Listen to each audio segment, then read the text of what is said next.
life license, so this is another product that we could use. And this right here, again, it's kind of the same concept of we go to the appointments for what we're there for.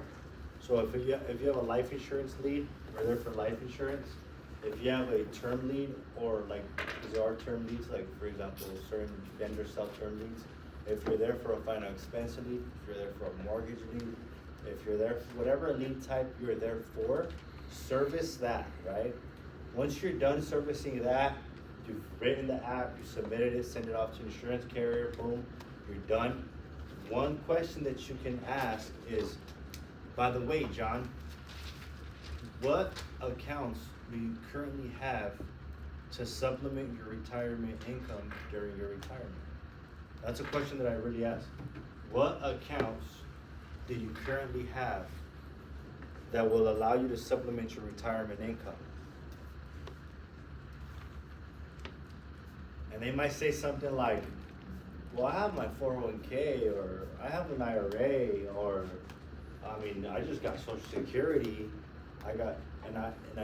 What I'll ask people is like, well, do you think when we retire, do you think things are gonna be more cheap or probably more expensive? More expensive. So wouldn't it make sense to properly prepare for that and look into accounts that can supplement our retirement income? What are they gonna say? Yep. Yes. Yeah. I'm not saying to do it, I'm just saying take a look. And look Wouldn't at it make accounts, sense to just take a look at other accounts that can potentially supplement your retirement income or supplement your income during retirement?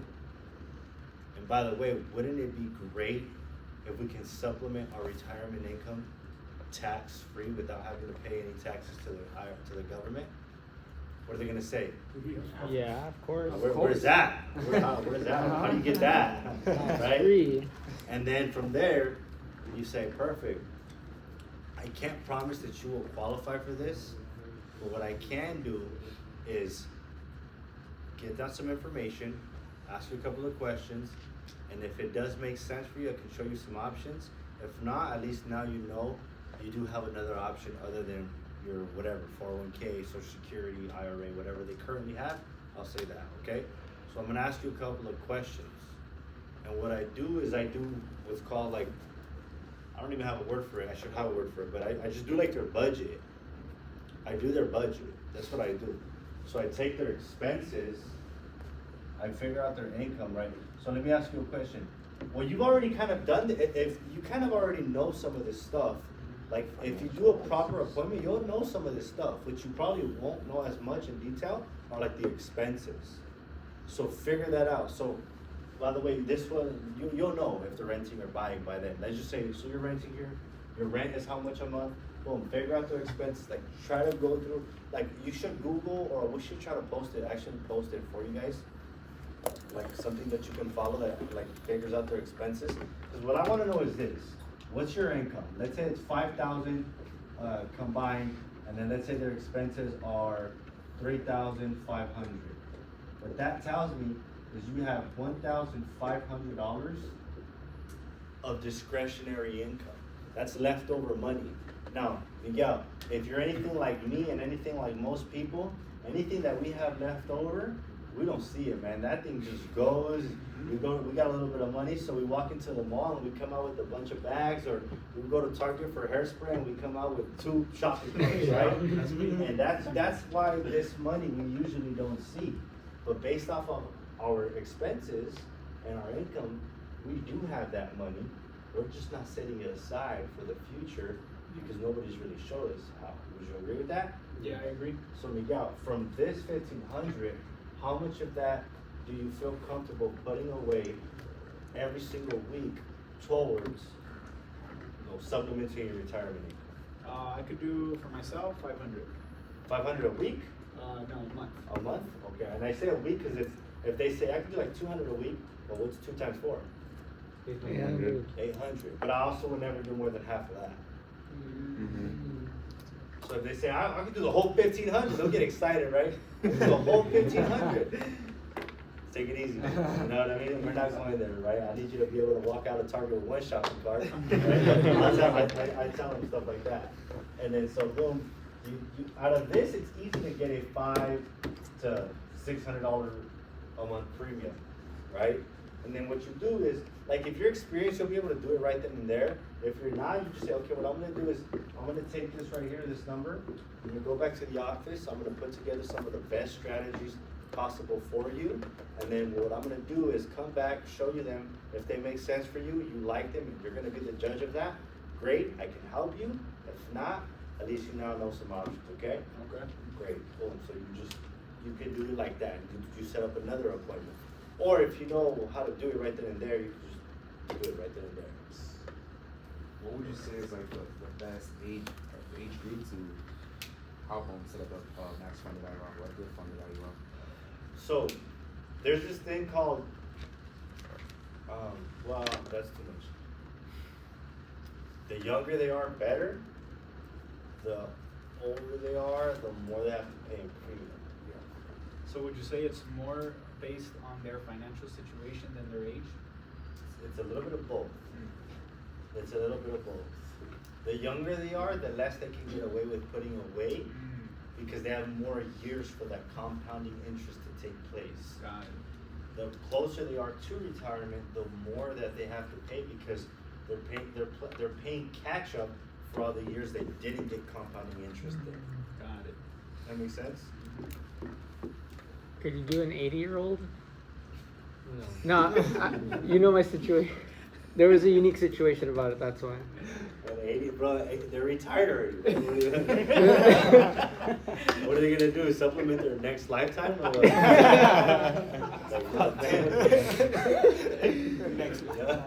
The guy really asked me for that, that's why. An 80-year-old? He makes like 15 grand a month, and he's like, my dad lived to 120. I'm gonna keep living. I want to put away like $500-600 a month towards an IUL. And I'm like, all right, let me get $500-600 a month? He said at least. Dude, that'll get him like 10K in coverage at that. He needs to add another zero to that. You know? Yeah. This is a good rule of thumb for IULs. Whatever age they are, add a zero to it. So if someone's 40, if they're not paying at least 400, it's not even like Worth it. You're not maximizing what it's built for. Got it. The idea of IUL, why would you go IUL instead of whole life or instead of term or instead of a CBO? If you're doing it for the life insurance, then you should go a different route. You should not go this route. This is designed. You got a question, Josh? Would you ever sell an IUL strictly as a life insurance product? Never. That is absolutely the worst thing you could ever do. Like because it's not going to. It's like an IUL is a Ferrari. So unless you're gonna be able to keep up with the maintenance of it, don't get it. Don't get it. Or it's like a race car. If you can't, it's like a private jet. A private jet's so expensive. You know how much it costs to like just charter a jet? Like just one way somewhere? It's a lot, right? So unless you're gonna fund it properly, there's really no point of having it. Does that also apply for somebody who wants like a big death benefit? And because I've seen it on the illustration, you can put like max death benefit accumulation. Does that apply to the same thing, or it's just? That's something you call me for. We talk about on one-on-one. Right? How much of a growth is there with IUL? On average, you can get anywhere from like conservatively 6%. Obviously, some years it's gonna be great. It'll never do more than like. It depends on the caps that you have, but usually on average you can expect like an 8% to 10% return if it's structured correctly and the right strategies. But not a lot of agents know how to do that. So you have to know how to do that. And you have to know what carriers you can do that with. And does a death benefit come with that as well? With the IUL? Yeah, so it is a life insurance, right? It's life insurance. But the reason why the IUL was designed the way it is, so let me give you some benefits of IULs, okay? You can structure them to give you, number one, it's tax-free growth, right? You have tax-free growth inside of here. You can set yourself up to get income for life. It does have a death benefit. It does have, living benefits, not all of them do, but most of them, I think anything we sell does. Tax-free growth, income for life, death benefit, Principal protection. yeah, safety. You have safety in it. You don't have to worry about your money losing. It has the same thing that I put the fixed, variable and index. This is one of those accounts too. And I.U.L is one of those. It's the same thing. Everything that I put there also applies here. But the main thing is people get them usually for these reasons. And tax-free growth, the income for life, sometimes for living benefits, and the safety of it. How is it tax-free? So how does that work? Like if I was a client, I would say, how do I not pay taxes on it? So the reason why you don't pay taxes is because there's an IRS code 7702. And that's what it is, 7702, IRS code 702. So any money that is, sounds weird. Anything that's accumulated within your life insurance policy, that's literally 7702. Anything that's accumulated within your life insurance policy is tax-free. The thing is though, it has to stay within your life insurance policy. Let me explain to you what I mean by this. If you take the money out and cancel your policy, that becomes a taxable event because it is no longer under the umbrella of life insurance. You canceled it, so you eliminated that. The way it works is you take loans from your own policy, and it's not like a loan that you owe somebody, it's My own money. it's your own money, dude. If you wanna pay yourself back, but like, you're not gonna come beat yourself and beat yourself up, you know what I mean? Like, you're loaning yourself the money, right? Okay. It's your own money. So, can you pay it back? Sure, do you have to? No, right? If a properly structured I.U.L will continue to still grow even if you're taking money from it. Wow. A properly structured one, not a bad one, a properly structured one, right? Okay. So, from there, any money any loans, dude, you don't, well, you don't say due to the client, right? But any loans you don't pay taxes on. So if you're taking a loan from somebody, you don't pay taxes on that. Even that applies to you too. Wow. Because you're getting the income and you're accessing your cash value as a loan, it's tax-free. Wow. And the fact that it's under this life insurance allows you to have that benefit.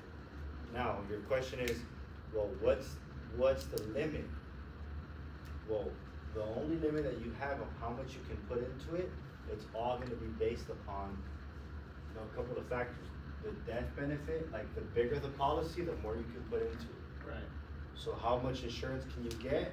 It's pretty much the only limit of how much money you can put into it. So I tell that to like people with money, like big clients with money, they'll be like, well, how much can I put in there? And I was like, honestly, as much insurance as you can qualify for is what you will get. So if you wanna do blood work, NLG, $3 million I.U.L, non-med, that'll let you put in a lot of money in there, 7, 10 grand a month, so, yeah, go ahead. So if you take a loan and you don't wanna pay it back, does it pull it out from your death benefit? Does your death benefit go down? It can if it's structured like that, yeah. If it's not, then no. Oh, How would it not be structured? yeah. If you structure it, like, that can get really confusing, so I hope you guys don't get confused on any of this stuff. Yeah. But like, if you have a policy and you structure it at level, what happens is when you deduct premium from it, the benefit of going level is that your cost of insurance doesn't go up, so your policy probably will never lapse. Downside, as long as it's being funded properly. Only downside here though, is when you start to withdraw money, your death benefit will also go down. That's where you have a challenge, right? In that option with the. Yeah, level but there's option. even ways where if you're funding it enough, right? Like if you're funding it enough, like where you set it up for minimum death benefit, max cash value, and its level, because you're pumping so much money into it, the death benefit will naturally just grow, because at level, when you die, it gives you the greater of death benefit or cash value. And because your death benefit starts to grow, like, yes, it deducts when you take it out, but it's still more than what you originally had from the beginning because it grew higher. So I don't know if you caught that, but that's how it works. And And if you So didn't your understand death any of benefit that, keeps growing too, Yeah. even as you take loans. if it's structured a certain way, yes, but I'm telling you, it's not gonna be like, it's gonna be a max funded structure in order for you to do something like that. Increasing or returning? It could be level too. Oh, it can? Yeah, it could be level, yeah. But it's just gonna take a lot more premium to do that. Okay. Yeah, like So it's based on the thousands a month. premium, okay. Yeah, for sure. To be quite honest with you, the IULs were really designed for big premiums. They weren't designed for little premiums. Right.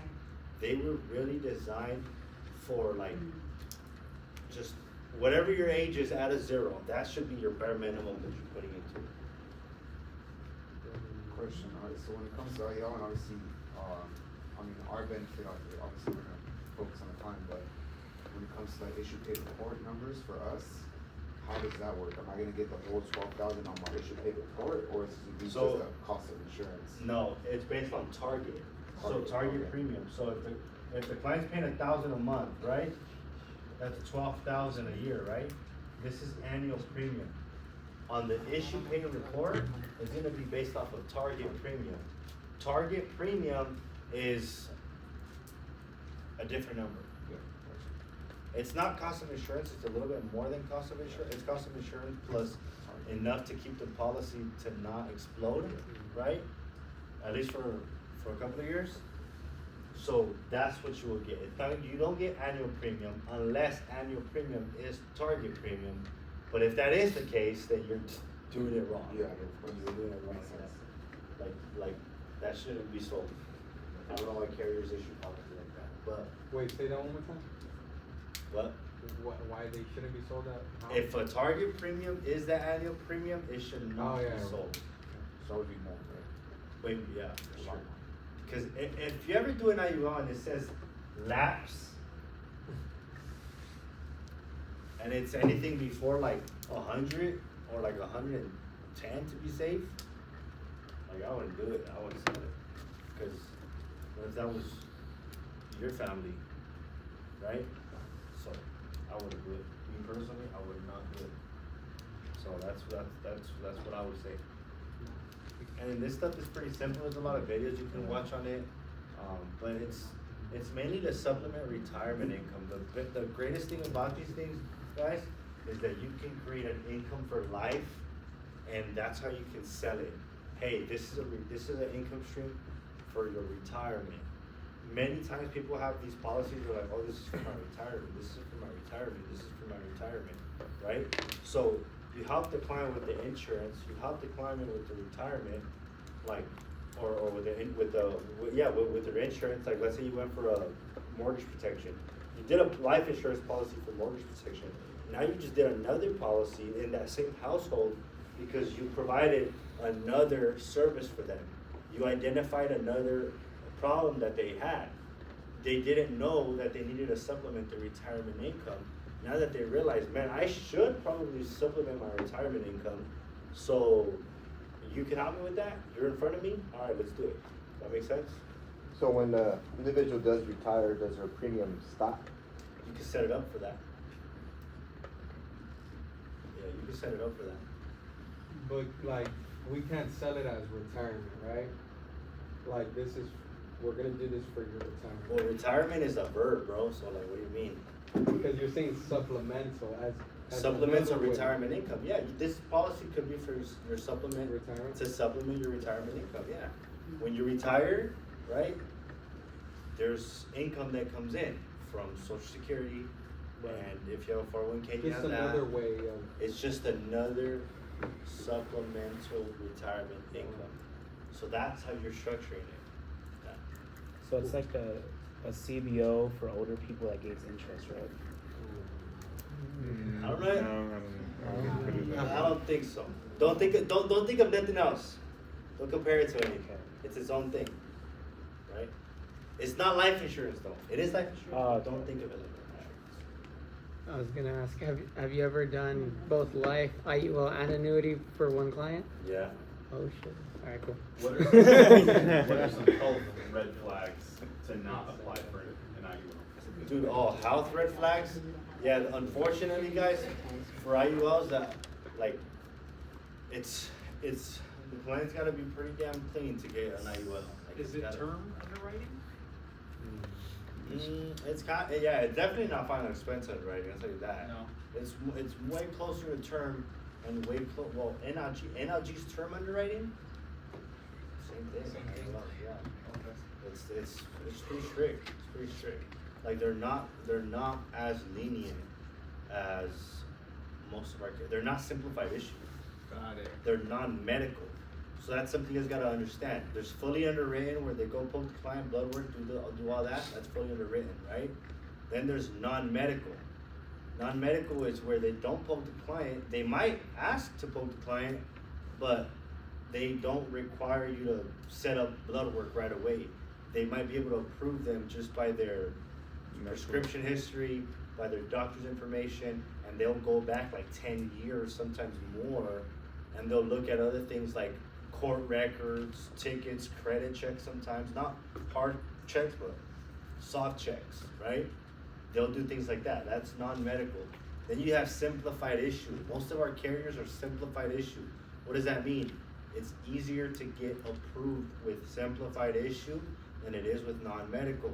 So if a client has health issues, I always suggest get them simplified issue first, then try to get them something non-medical later. Because the simplified issue, because if the non-medical declines, that's not gonna pop up for the simplified issue stuff. And the simplified issue that would have approved them may now decline them simply because there's a red flag that popped up. So simplified issue is the easiest way to get your client's insurance. If you want to add on later in the future, then go non-medical. So those are just some things. I'm glad you brought that up, Josh, because that underwriting is like, this is not something that everybody just can qualify for, especially like the better the product, the harder it is to qualify for, like in terms of I.U.Ls. So I'll say that. And you could call the carrier, right, and just tell them like, hey, I have this person that has this health, and they can give you like a general idea. Yeah, every insurance company has something called underwriting guidelines. Underwriting guidelines. What is an underwriting guideline? It's literally the carrier will tell you, hey, we accept this, this, and this. We don't accept this, this, and this. If they have this, it's an automatic decline. If it's this, we accept. Every single carrier has that in their website. And if you call them and say, hey, what are your guys' underwriting guidelines? Can you send them to me? They'll send them to you, and you'll be able to check everything right there. So, yeah. Good? Good? Any questions? Go ahead. What would be the ideal age group for this product? For an IUL, Yes, ideal, ideal. 0. Zero. A little kid, yeah, you could do $100 a month and get them. As long as they're 15 days old. Yeah, 15 days. You know, that's the ideal. Now, what's a better scenario? Like anything, under probably like 45 is good. To where it's not gonna be ridiculously as expensive. Anything above that is when it starts like, okay. You guys ever heard the term $1 million baby? That's what they're talking about. When a baby's born and is 15 days old and you get an IUL, he can be a millionaire by age 65, right? Just with an IUL. That's crazy. I don't know what the constitution was. Well, I got one for my daughter, she said it, and the most that they allow me to pay for her is $250 a month. So $3,000 a year, because they wouldn't allow me to pay more. Because they said that some of these parents, what they do is they get their child in an IUL, and then they like, What carrier was that? Midland National. NLG will let you pay as much as you want. Yeah. Let's do that exchange. She could do a 1035 exchange and just roll over all the cash into it. The new one, Well, we're right? going on a year, so she actually got insured at 6 years old. But they wouldn't let me do more, because they said a lot of parents get rid of the children so that they could get the payout for the child. So they wouldn't let me do more than shit, like 250. kill a kid? Yeah, disappear what? the child. Oh, hell no. I mean, there's people like that in the world, unfortunately. Yeah, they are. Yeah. That's true. But we did wanna fund it more, they just wouldn't allow me to. NLG. That sounds wild. You could 1035 it, or did you sign the delivery receipts already? Oh, we want- Hey, did you sign the delivery receipts? Yes. Oh, cause if you didn't, you could get all your premiums back, Yeah. like Are you return. sure you signed it? I don't know. I don't know anymore. If you never signed it, you can get all your premiums back, literally. I know that. No, I did sign it. I had to send it to get the, yeah. Yeah. I It's like did. an I.U.L black market. That was Yeah. that was that was forged though. That wasn't you. We're good? Yeah, everybody good? Yeah. Good. Alright, thank you, Marco. Appreciate it, brother. Yeah.